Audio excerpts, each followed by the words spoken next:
Y hablando de la gravedad del problema de las extorsiones, que actualmente creo que es uno de los principales que tenemos aquí en el Perú, imagínense como si no fuese suficiente lo expuestos que estamos los ciudadanos y en la situación en la que vivimos, ha dado una filtración masiva de datos de RENIEC que ha expuesto datos personales en la web del Padrón de Elecciones 2026.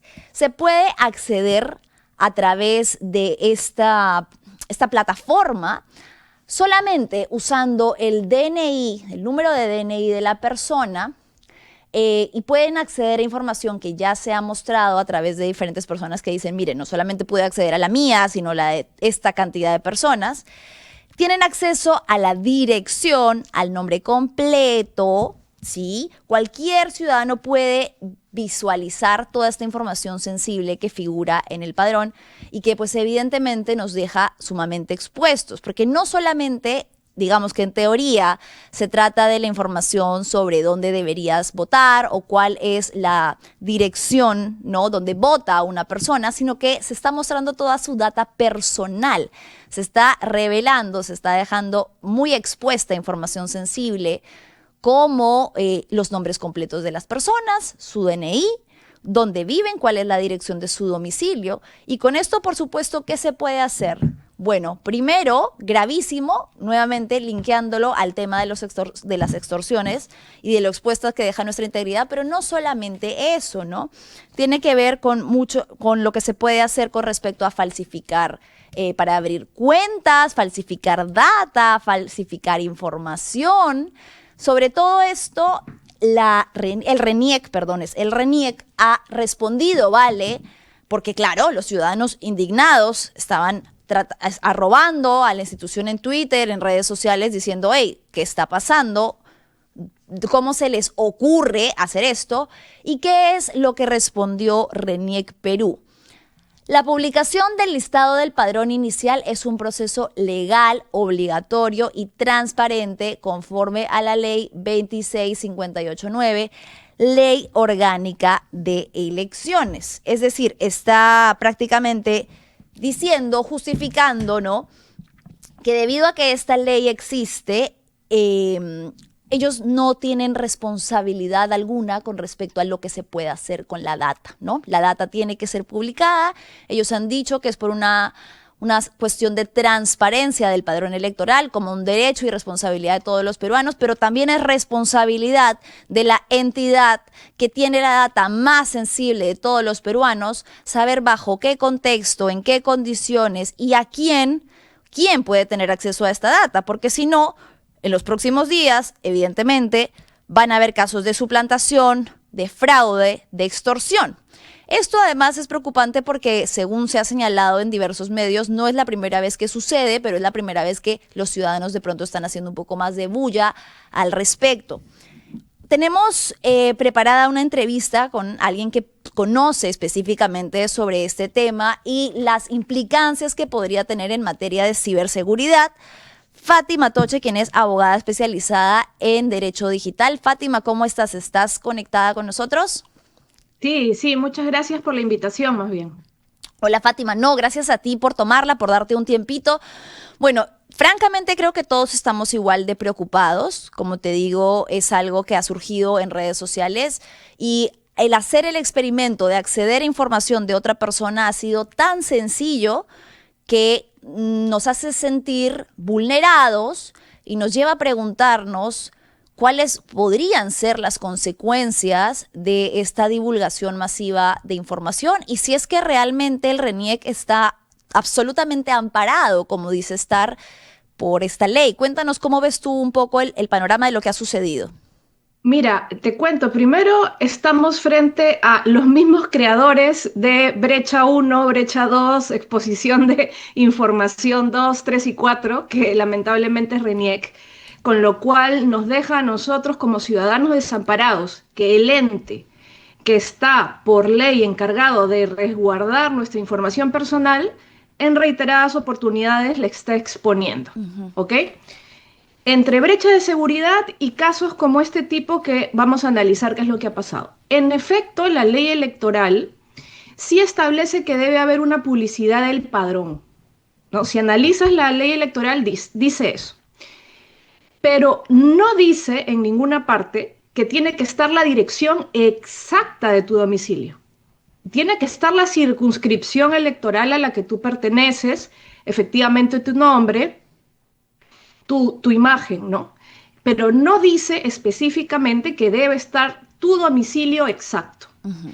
Teniendo en cuenta además que esta ley se aprobó en un momento donde no estábamos en una situación de Exactamente. hiperdigitalización y no estábamos atacados por la delincuencia organizada, la extorsión, ¿no? Eso.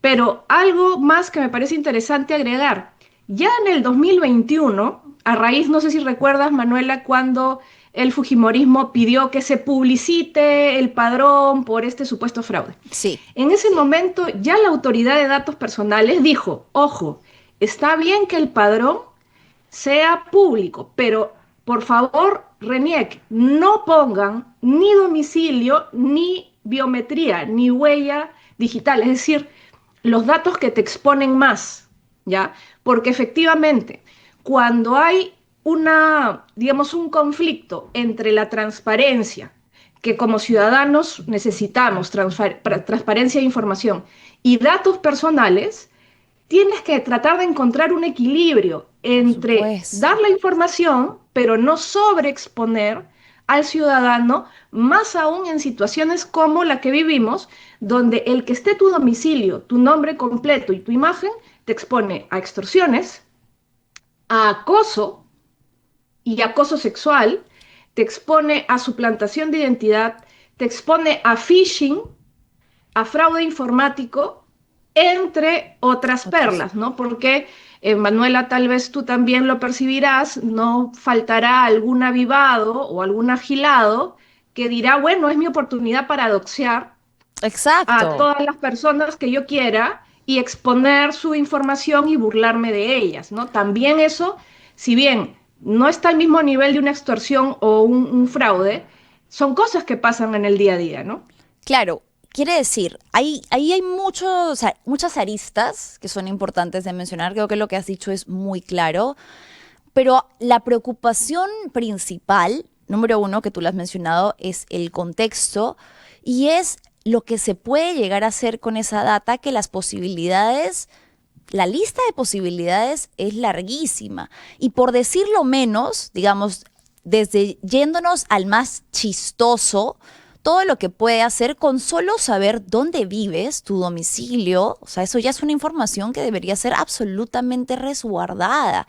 Y te lo digo como alguien que ha vivido acoso sexual durante mucho tiempo Yo y lo que sé. uno de los temores principales que tenemos las víctimas de acoso, en mi caso sexual, pero las personas que vienen siendo perseguidas por ser extorsionadas o acosadas de alguna otra manera, uno de los temores más grandes es que puedan atentar contra tu seguridad. Dándoles tu domicilio, estás dejándoles la puerta abierta para que eso pueda suceder. Hoy por hoy cualquiera puede saber dónde vivimos gracias a esta data. Lo otro que te iba a preguntar es, hay personas que dicen, bueno, pero el tema de, para acceder hay que tener el DNI de la otra persona. Tener acceso al DNI de otra persona no es tan difícil, recordando además que ya ha habido filtraciones de datos previas en las que estos datos incluso hoy por hoy se venden. Sí, de acuerdo. O sea, hoy por hoy lo más fácil es conseguir tu DNI. ¿Por qué? Primero porque hay un mercado negro muy fuerte. ¿Y qué ha alimentado ese mercado negro? Las consecuentes filtraciones de datos que han venido desde RENIEC y desde los accesos que RENIEC le da a funcionarios públicos de distintos ministerios, policía y demás. Entonces, hoy por hoy, y es lamentable, pero hoy por hoy ocurre, tú entras a Telegram, a Marketplace de Facebook y en distintos foros y dando el número de celular de una persona, te da su ficha, tu ficha RENIEC, la Imagínate. C4, te da tu árbol genealógico o el árbol genealógico de la persona, dirección, en fin, todo, ¿no? Entonces, es facilísimo conseguir Claro. lamentablemente el DNI. Es más, hay servicios, que están en Internet activos en este momento, donde tú pones el nombre de una persona y te da el DNI. Claro, o si eres una persona que, por ejemplo, ha hecho alguna denuncia, muchas veces estos expedientes quedan colgados en las páginas del Poder Judicial y ahí se puede saber tu nombre y tu DNI. Yo he hecho el experimento pues ahorita para saber qué tan expuestos estábamos a nivel personal y de vínculo cercano y es supremamente sencillo, ¿no? Y creo que le está pasando, no es algo que nos pase a algunos cuantos, nos está pasando a todos. En este momento es importante que todas las personas sepan que tan solo con tener tu DNI, ya cualquiera, porque es literalmente cualquiera, puede tener acceso a tu imagen, a tu nombre completo y a tu dirección de domicilio. Otra cosa es que me parece un poco ambiguo que RENIEC se afirme en el tema de la dirección y que debería ser de conocimiento público porque lo que se pide dentro de lo que es el padrón electoral o lo que importa para materia electoral y de votaciones es el distrito de votación, es la dirección en la que votas. ¿Qué tiene que ver, te pregunto Fátima, la dirección en la que tú vives? ¿Por qué? ¿Cómo se justificaría que esa información sea pública? La verdad no lo entiendo porque como te comentaba, la ley electoral no puntualiza que debe exponerse la dirección y la entidad encargada aquí en el Perú, el ente rector en materia de datos personales, ha dicho, por favor, no muestres la Claro. dirección, no muestres la huella digital, la biometría, porque eso es peligroso y porque sobreexpone al ciudadano y no es indispensable para el propósito de publicitar el padrón electoral. Entonces, aquí yo encuentro una inconsistencia, no veo por qué RENIEC ha expuesto ese dato, si Ujú. bien tiene la obligación de publicitar el padrón, tranquilamente podría haber omitido esa información, teniendo también criterio de la situación de violencia que estamos viviendo en este momento y que expone a ciudadanos a una serie de delitos que ya hemos conversado. Y solo quería puntualizar también un tema más, Manuela, esos datos estén en este momento expuestos, Ujú. lamentablemente, ¿no? No habilita a nadie a extraer esa información de ahí y darle un uso distinto al cual fue establecido, que es un tema electoral. Es decir, si alguien de ahí te encuentra, te saca tu foto, tu dirección y le empieza a exponer en redes sociales, en un streaming, y a decir, oye, mira, ella, no sé, se cree muy de izquierda y vive en Miraflores o en Surco, digamos, Sí. tratar de minimizarte, ¿no? Eso está mal, es una infracción. Es Porque importante que un eso. dato esté público no quiere decir que lo puedas usar como te dé la gana.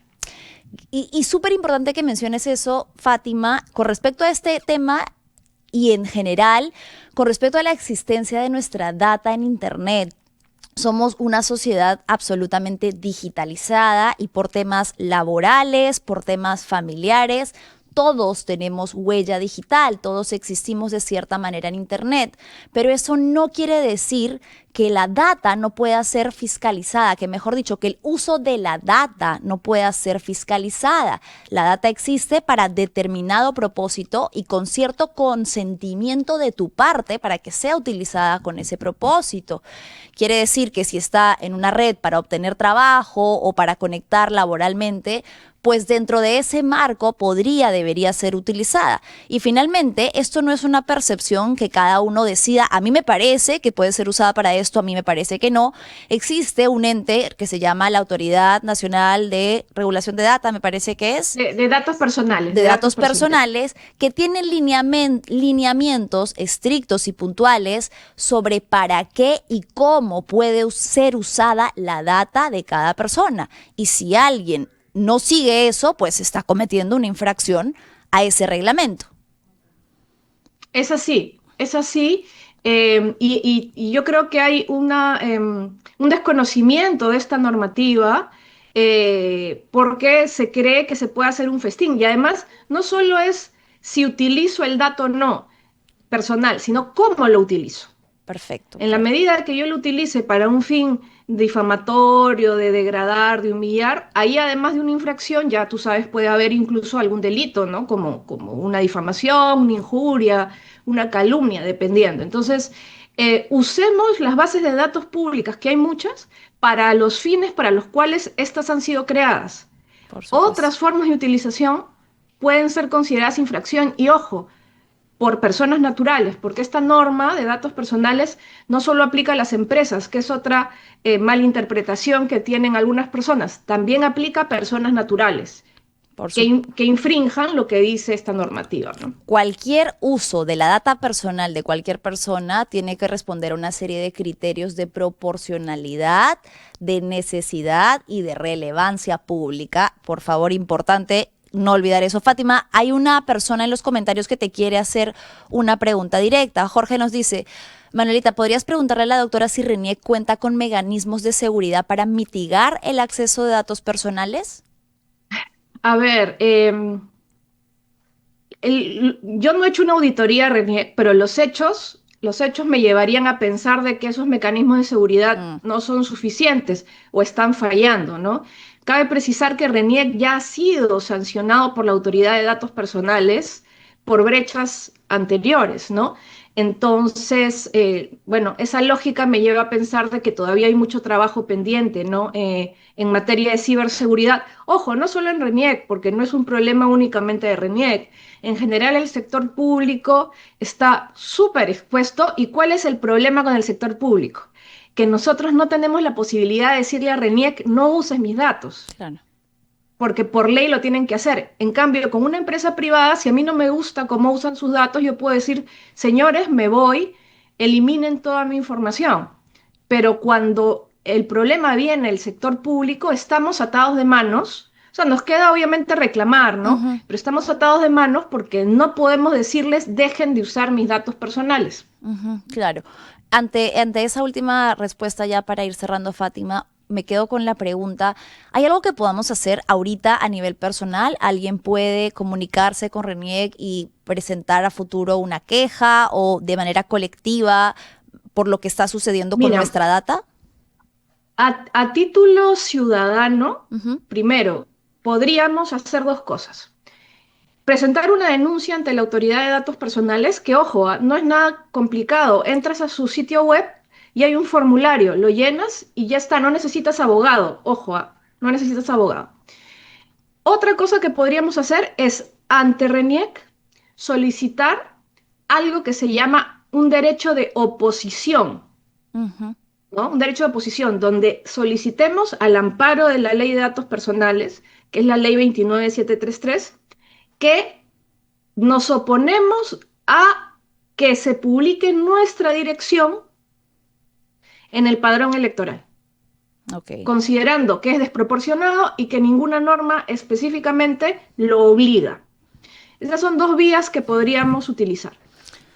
Bueno, vamos a ver, ojalá también desde RENIEC, de alguna manera haya una reconsideración sobre lo que se está haciendo, sobre la filtración masiva y cómo esto en la situación que estamos atravesando nos deja expuestos, porque hemos visto que lejos de generar preocupación o de siquiera reconocer que hay errores en la plataforma y que se van a corregir, pues han dicho, señores, aquí está la ley, yo me amparo en esto y piña prácticamente, ¿no? Así que bueno, esperemos que se pueda hacer algo al respecto. Fátima, abogada especializada en Derecho Digital, muchísimas gracias por haberte conectado con nosotros esta mañana. Gracias a ti. Chao, Saludos. Fátima.